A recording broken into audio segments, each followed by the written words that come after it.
కలను కళింగ ద్వీప సౌభాగ్య ధామాన్ని సుసంపన్న వారసత్వ సముచ్చయాన్ని భారతీయ జలనిధి చరిత్రకు సాక్షిని తూర్పు తీర నౌకా దళాది వ్యవస్థకు కేంద్రాన్ని విధిని మలిచే విశ్వ నగరాన్ని మీ విశాఖపట్టణాన్ని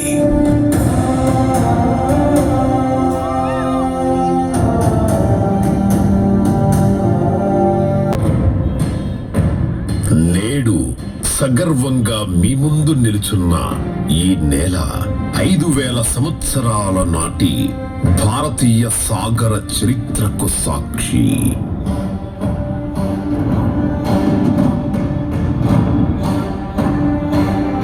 కళింగ ప్రభువుల కాలంలో ఈ తూర్పు తీర రేఖ Sri Lanka, Indonesia, China, Myanmar, Japan దేశాలకు సాగర యాత్రలకు శ్రీకారం చుట్టింది.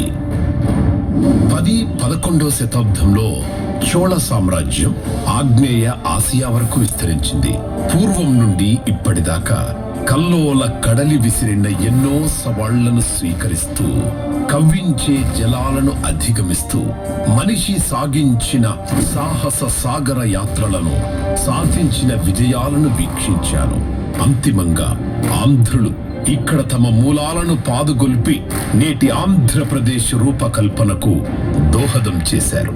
ఈ పరిణామ క్రమంలో ఈ తీర ప్రాంతం బ్రిటిష్ వారి ఏలుబడిలో కొనసాగి స్వాతంత్ర్యం తర్వాత భారతదేశంలో భాగమై వర్ధిల్లుతోంది.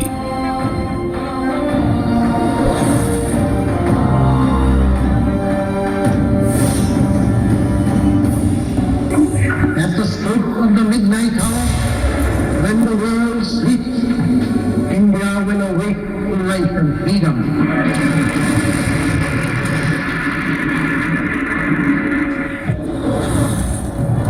భారత జాతి నిజమైన స్వాతంత్ర సముపార్జన దిశగా తన ప్రస్థానాన్ని కొనసాగించింది. మొదటి 20 సంవత్సరాలలో నౌకా దళాన్ని బలోపేతం చేస్తూ విస్తరించే దిశగా కృషి చేసింది. ఇప్పుడు భారత నౌకా